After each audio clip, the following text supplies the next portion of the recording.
নমস্কার, welcome to বাঙালির স্বর। দর্শকবৃন্দ, আপনারা প্রথমে ভিডিওটা দেখুন। আমরা জিতছি জিতছি জিতছি, কেউ নেই কেউ নেই। ওই মোদি বলে একটা লোক আছে, ওটাকে গঙ্গা জলে ফেলে দেবো। মোদি এরকমভাবে ধরবো আর ফেলে দেবো, আর মুকুর খাইয়ে দেবো একটু, আর কিচ্ছু না। মমতা দি আছে, অভিষেক আছে, কেউ পারবে না। ভোট জিতবো তো, আমরা জিতবো তো। আর মোদিটাকে একবার লাথি মেরে তাড়িয়ে দিতে হবে। হ্যাঁ, এত নোংরা এত বদমাইশ আমি দেখিনি। আর থার্ড গ্রেড লোক একটা, থার্ড গ্রেড। আপনারা শুনলেন প্রসূন ব্যানার্জি, যিনি একজন এমপি তৃণমূলের, ফুটবলের জনপ্রিয়তা নিয়ে তিনি এমপি হয়েছেন। আজকে তিনি ভারতের প্রধানমন্ত্রীকে আক্রমণ করলেন বেলাগামভাবে। প্রধানমন্ত্রী একটা নোংরা বদমাইশ থার্ড গ্রেডের লোক, তাকে গঙ্গায় ছুঁড়ে ফেলবেন, লাথি মেরে তাড়িয়ে দিবেন, মুগুর খাইয়ে দিবেন। হঠাৎ করে কেন প্রসূন ব্যানার্জির এই পরিবর্তন, তাও 2026-এর আগে? নিশ্চয়ই আরও কাছাকাছি যাওয়া, মমতা ব্যানার্জি কিংবা অভিষেক ব্যানার্জির কাছাকাছি যাওয়া। এভাবে প্রসূন বন্দ্যোপাধ্যায়কে এতটা মুখ খুলে বেলাগামভাবে কাউকে আক্রমণ করতে শোনা যায়নি। হয়তোবা রিপোর্ট যেতে পারে তৃণমূলের কাছে যে তিনি মোদিকে পছন্দ করেন কিংবা বিজেপিকে পছন্দ করেন, আর তাই তিনি আজ এভাবে একজন দেশের প্রধানমন্ত্রীকে আক্রমণ করতে পারলেন। তার বিন্দুমাত্র তার সেই সচেতনতা রইল না। তিনি ভারতের একজন প্রখ্যাত খেলোয়াড়। পশ্চিমবাংলা কেন, ভারতের সব মানুষই তাকে চেনে, জানে, সম্মান শ্রদ্ধা করে। যে সম্মান শ্রদ্ধা তিনি অর্জন করেছিলেন 15-25 বছর ধরে, আজকে তিনি প্রধানমন্ত্রীকে যেভাবে আক্রমণ করলেন, সেটা তার সম্মান শ্রদ্ধা আজকে সব শেষ হয়ে গেল। আসলে সম্মান শ্রদ্ধা শেষ করতে 10 মিনিট সময় লাগে না, যেটা অর্জন করতে বছরের পর বছর লেগে যায়। এর আগে আমরা অনেক কথা শুনেছি। সেই কিম্ভূত কিমাকার মমতা ব্যানার্জি যা বলেন প্রধানমন্ত্রীকে, মোদি চোর, অমিত শাহ চোর, মাথা কেটে নিব, কোমরে দড়ি পরিয়ে ঘুরাবো, দুর্যোধন, দুঃশাসন, কিম্ভূত কিমাকার কিংবা খুনিকা রাজা, মাঝে মধ্যে ডিক বলেও তিনি মোদিকে তোপ দাগেন। তিনি বলেন আদানি আম্বানি এদের কাছে দেশ বিক্রি করে দিচ্ছেন, সেই যে আগুন জ্বালাবো, দেশ ভেঙে দিব, রক্তগঙ্গা বইয়ে দিব, লণ্ডভণ্ড করে দিব। ঠিক আরও একটা প্রোপাগান্ডা তিনি আজকে করলেন এই প্রসূন ব্যানার্জিকে দিয়ে। অভিষেক ব্যানার্জি সেই কথা, জ্ঞানেশ কুমারকে মাটি খুঁড়িয়ে নেব। আজকে প্রসূন ব্যানার্জির কালচারটা ঠিক একই ধারায় প্রবাহিত হলো। উদ্দেশ্য একটাই, সেই ভাষা সন্ত্রাসের মাধ্যমে, যেটা তৃণমূল কংগ্রেস পশ্চিমবাংলাতে এনেছে। এর আগে সেই অনিলায়ন সিপিএমও এই একই কাজ করত। প্রসূন ব্যানার্জি তার ব্যতিক্রম হতে পারল না, তাও আবার 2026-এর ইলেকশনের আগে, অর্থাৎ যখন তৃণমূলের ভরাডুবি হতে চলেছে, তখন প্রসূন ব্যানার্জি এই মস্ত বড় ভুলটা করে ফেললেন। খেলোয়াড় প্রসূন ব্যানার্জিকে যারা শ্রদ্ধা করত, নিশ্চয়ই তার এই জনপ্রিয়তাতে কিছুটা হলেও ভাটা পড়বে। কারণ তিনি একজন খেলোয়াড় ছিলেন, মানুষ তাকে মনে রেখেছে একজন খেলোয়াড় হিসেবে।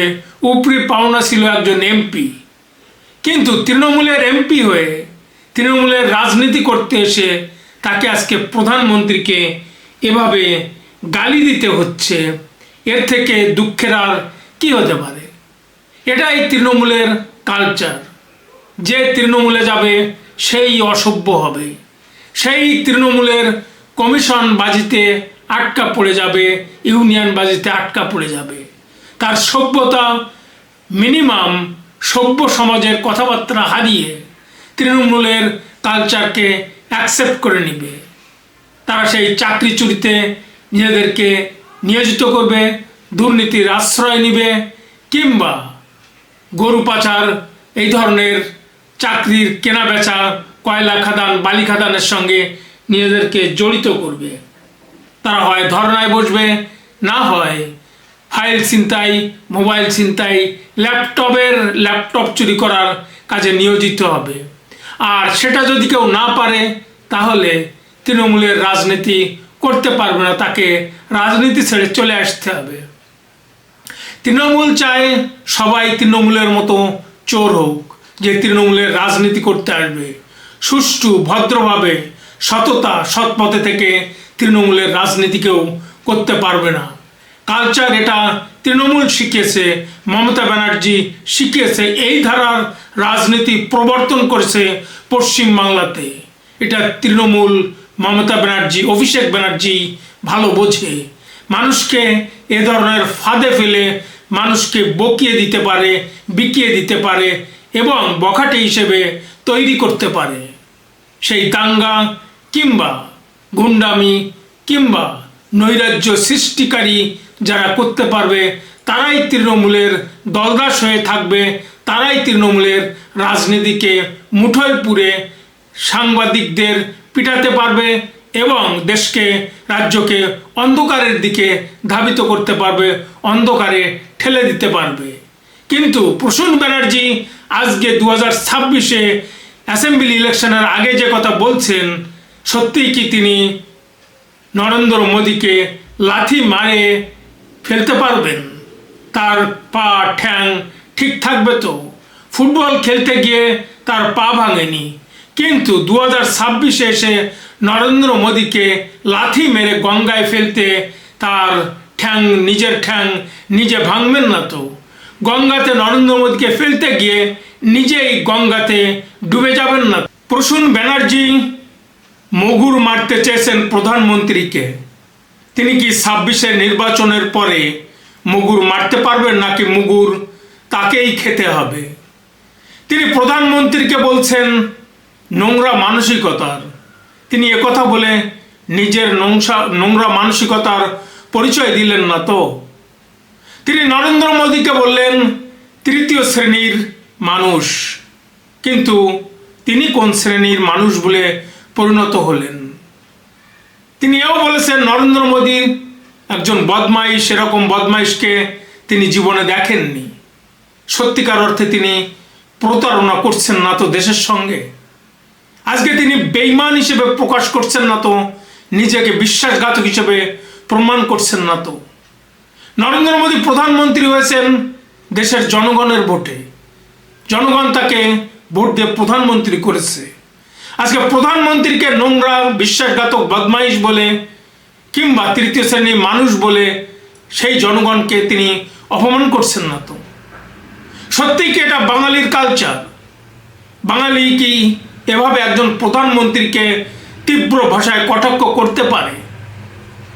বাঙালি কি এ ধরনের সত্তার সচেতনতাতে বিশ্বাস করে, নাকি এটা তৃণমূলের কালচার? তৃণমূল কি বাঙালি অনা থেকে, বাঙালি সত্তা থেকে সরে গিয়ে এর বাইরের একটা রাজনীতির পরিসর তৈরি করেছে? বাঙালির কি এই সত্তা তৃণমূলের সত্তার সঙ্গে খাপ খায়, নাকি সম্পূর্ণ তৃণমূল কংগ্রেস একটা বাঙালি বহির্ভূত রাজনৈতিক দল? আজকে প্রসূন ব্যানার্জি একজন খলনায়ক, প্রতারক, বিশ্বাসঘাতক। সেই রায়দুর্লভ, ইয়ার লতিফ, জগৎ শেঠ কিংবা মির্জাফরদের কথা স্মরণ করিয়ে দেয়। আজকে তৃণমূলের বড় একটা অংশ ঠক, খুনি, দর্শক, রাহাজানি এগুলিতে যারা সিদ্ধহস্ত তাদের হাতে চলে গিয়েছে। তৃণমূল কংগ্রেস পার্টি আজকে তারাই চালায়। এদের হাতে হ্যাস্ত ন্যাস্ত হয়ে তারা পর্যবসিত হয়েছে, মাথা নত করে তারা তাদের কাছে মাথা নত করেছে।